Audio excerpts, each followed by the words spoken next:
Hello friends, welcome to my channel.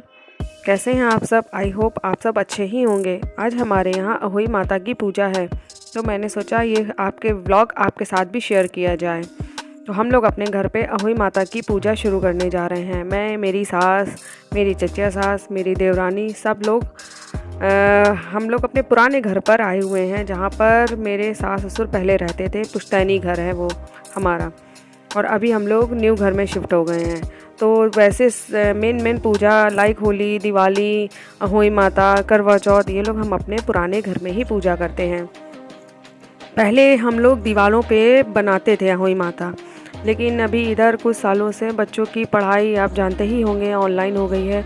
उनको ध्यान में रखते हुए थोड़ा सा टाइम की शॉर्टेज हो गई है, जिस वजह से अब हम लोग पोस्टर लगाने लगे हैं। तो पोस्टर लगाकर ही हम लोग पूजा कर लेते हैं। पहले पूजा हमारे यहाँ गेहूं के आटे की पिन्नी टाइप में पिन्नियाँ बनती हैं, जैसे पिन्नी लाइक पत्ती आकार की पिन्नियाँ बनती हैं, और कुचैया जिसको छोटी पूड़ियाँ कहते हैं वो बनती हैं। उसका भोग लगाया जाता है। फल, मीठा, इन सब का भोग लगाया जाता है।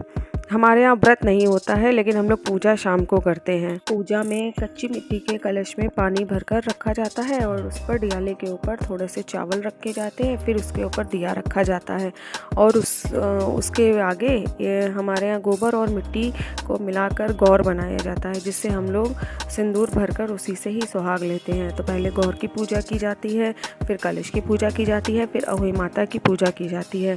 इन पूजा को करने के बाद गणेश भगवान जी की कथा की जाती है। श्री गणेश भगवान जी की कथा इस प्रकार होती है कि एक बालक अपने हाथ में दूध और चावल लेकर पूरे नगर में घूम रहे होते हैं, और वे कहते हैं मेरी कोई खीर बना दो, खीर बना दो। कोई उनकी खीर नहीं बनाता है। सब लोग बालक पर ध्यान नहीं देते हैं। ये सभी बुढ़िया माता देख रही होती हैं, तो वो उस बालक से कहती हैं लाओ हम तुम्हारी खीर बना दें। वो बालक उनसे कहते हैं ये लो सामान, और आप खीर बना के रखना, मैं शाम को आऊँगा तो खीर ले जाऊँगा। बुढ़िया माता होती है, वो जो सामान होता है घर लेके जाती हैं, और फटाफट उसकी खीर, चावल और दूध चढ़ाकर खीर बनाने लगती हैं। बालक तो होता नहीं है, तो खीर उबल कर नीचे गिरने लगती है, पकने लगती है। जब नीचे गिरने लगती है तो वो कहती है क्या करें, बेकार हो जाएगी, खराब बर्बाद हो जाएगी। इससे अच्छा वो अपने घर के छोटे छोटे बर्तन धीरे धीरे करके, ज़्यादातर सभी बर्तनों में भर भर के रखने लगती है।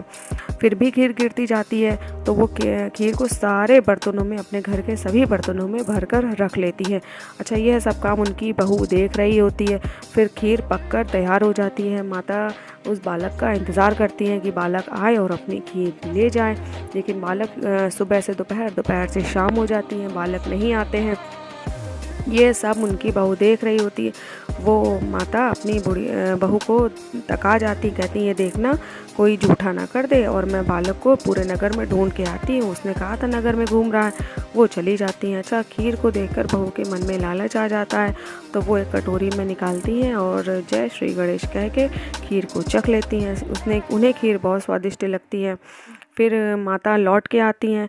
वो अपनी बहू से कहती हैं कि बालक तो मिला नहीं, पता नहीं कब आएगा, खीर अभी तक रखी हुई है। रात हो जाती है, बालक आते हैं लौट के, तो माता उनसे कहती है तुम कहाँ चले गए थे, तुम्हारी खीर तैयार है और अभी तक तुम आए नहीं, और देखो भगवान का भोग भी नहीं लगा पाए हम उसका। तो बालक कहते हैं नहीं, भोग तो लग गया था। उन्होंने कहा कब लग गया था? तो बालक कहते हैं भोग तो तभी लग गया था जब तुम्हारी बहू ने श्री गणेश कह के खीर को चख लिया था। इसका मतलब वो बालक साक्षात श्री गणेश भगवान होते हैं। वो कहते हैं अब इस खीर को पूरे नगर में बांटो, अपने घर में बांटो प्रसाद के तौर पे, और जो बचे उसको घर के चारों कोनों में गाड़ देना। तो कहते हैं भगवान ने जैसे उन्हें माता को, उन बुढ़िया माता को धन संपदा स्वास्थ्य दिया, वैसे ही भगवान सबको दे। ये है श्री गणेश भगवान जी की कथा। इसके बाद अहोई माता की कथा कही जाती है। अहोई माता की कथा इस प्रकार है कि एक नगर में साहूकार और उसकी पत्नी रहते थे। उनके 7 पुत्र थे। साहूकार की पत्नी एक दिन कुदाल लेकर मिट्टी खोदने जाती है। गलती से उसकी कुदाल एक स्याहू के बच्चे को लग जाती है, जिससे वह मर जाता है।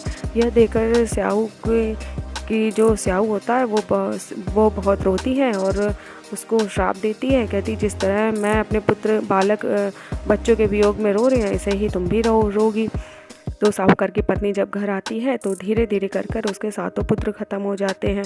अब वह पश्चाताप बहुत करती है कि मैं क्या करूं।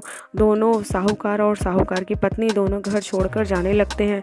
तो एक आकाशवाणी होती है, वो कहते हैं कि 1 साल तक तुम मतलब पुनः अगले साल जब अहोई माता आए तो उनकी पूजा विधि विधान से करो, कोई गलती ना करो, कोई पाप ना करो और ना ही किसी की बुराई करो।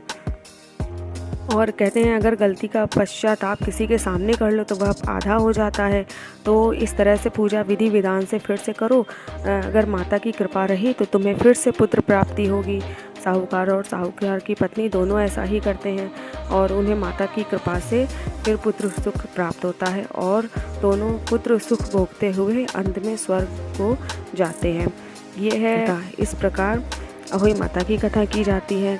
कथा होने के बाद हम लोग आरती करते हैं। आरती करने के बाद उसी गौर से हम लोग सुहाग लेते हैं।